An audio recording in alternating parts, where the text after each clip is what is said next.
수능의 킬러 문항 한두 문항 바꾼다고 해서 크게 바뀔 건 없다.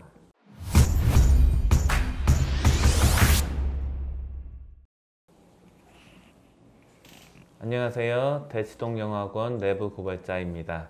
대통령님께서 네. 수능에 관련해서 한 말씀 하셨어요. 네. 그거에 대해서 이야기를 해보겠습니다. 백시영 원장님 어떻게 생각하십니까? 제가 이해하기로는 이거죠. 아이들이 사교육에 너무 의존한다. 그래서 이거를 없애기 위해서 사교육을 받지 않아도 수능을 잘 볼 수 있게 하겠다. 이런 말씀을 하신 거예요. 그런데 여기서는 분명히 모순이 있습니다. 수능이 뭔지를 인지를 하셔야 돼요. 수능은 수학 능력 평가죠. 즉 공부할 수 있는 능력을 판단하는 거예요. 주요 과목 3가지를 한번 보죠. 영어 같은 경우는 많은 학문이 영어로 써 있기 때문에 나중에 논문을 쓴다든가 아니면 논문을 읽거나 공부하는 책들을 볼 때 영어로 써져 있는 것을 읽고 나서 그 내용을 파악하고 습득하고 그것을 이용할 수 있는 능력을 보는 거예요.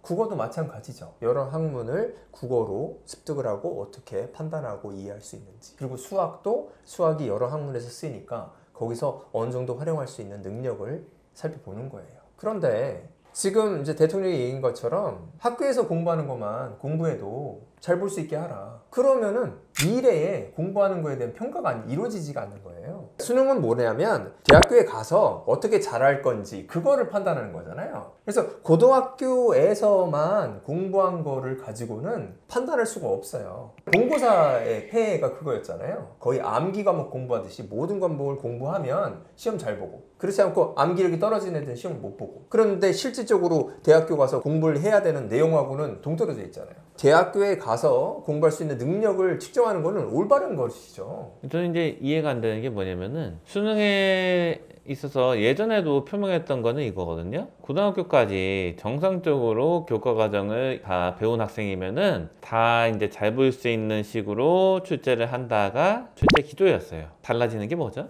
없죠. 근데 왜 이렇게 이슈가 될까요? 그 기조하고 현실이 틀려요. 기조를 다시 말한 거잖아요, 이분이. 근데 구체적으로 어떻게 말씀하셨냐면은 6월 모의고사를 보고 거기서 어려운 비문학이 있다. 미리 내부에서 지침을 내리셨나 봐요. 어려운 비문학, 소위 말하는 킬러 문제는 내지 못하게 해라 했는데 냈다는 거예요. 누가 판단했는지 모르겠지만 대통령을 포함한 사람들이 판단하기에는 킬러 문항이 포함되어 있으니까 이건 잘못됐다 하고 담당자를 경질했어요. 굉장히 강력한 시그널이죠. 거기 이제 담당자들이 생각을 할 거 아니에요. 야, 이거 빨리 바꾸지 않으면은 나도 공무원 이제 그만해야겠다. 연금 확 줄고 이런 걱정하게 만드는 거잖아요. 공무원 이제 되는 이유 중에 하나가 이제 안정된 직장인데 그거에 대한 불안감을 확 주니까 이거 바꿔지겠죠. 근데 이건 굉장히 잘못된 생각이죠. 그러면 문제가 쉽게 나올 수밖에 없는 거죠. 그러니까 모순이 되는 게 뭐냐면은 학교 공부를 잘하고 변별력은 있게 하라. 이게 어떻게 되는 거죠? 이게 모순이에요. 수능에 대해서 역사적인 생각이 있어야 돼요. 역사를 아셔야 돼요. 본고사의 폐해에 대해서 말씀드렸잖아요. 암기를 잘하면 대학교 잘 가니까 이것은 미래에 도움이 안 된다. 그래서 어디서 따왔냐? 미국에서 따왔잖아요. 수능은 미국의 SAT를 그대로 따온 거예요. 미국은 SAT라고 하고 한국은 CSAT예요. College Entrance Scholastic Aptitude Test가 한국의 수능의 공식 명칭입니다. 미국은 SAT 1년에 8번 보고 이러거든요. 그래서 한국도 처음엔 2번 봤어요. 그러다가 그게 부담되고 힘들다 그래서 1년에 한 번만 보자 해서 한 번만 보게 된 거예요. 그리고 과목이나 이런 취지가 미국의 SAT와 같아요. SAT의 그 목적은 뭐냐? 대학교 와서 아이들이 공부 잘할 수 있는지 능력을 측정한다. 그게 SAT거든요. 한국 수능도 같아요. 그래서 수능이 어렵다. 많이 어렵죠.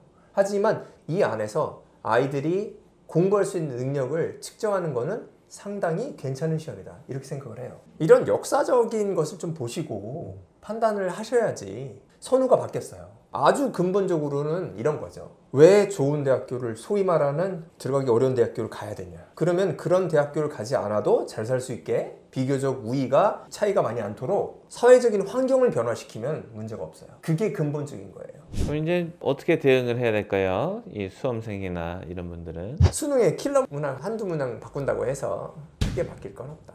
그래서 이제 교육이라는 거는 장기적인 시각을 가져야 되잖아요. 지금 수능을 보고 초등학생들이 공부하고 있는데 한 10년 정도를 보고 지금 계획을 세워서 10년 후에 바꾼다 이렇게 해야 되는 건데 지금 5개월 남았는데 변화를 준다. 변화가 있다고 해도 좋아하지 않는 사람이 많겠죠. 큰 변화는 전 예상을 하지 않아요. 그냥 뉴스거리가 되고 아이들이 좀 더 불안하게 하고 부모님도 불안하게 하고 학원이나 학교 선생님들 더 헷갈리게 하고 그런 지금 상황이 이루어지고 있는 거죠. 크게 개의치 마라. 이걸 가지고 어떤 공부 방법을 변화시키거나 이럴 특별할 이유가 없다. 저는 이렇게 판단을 합니다. 이렇게 마무리할까요?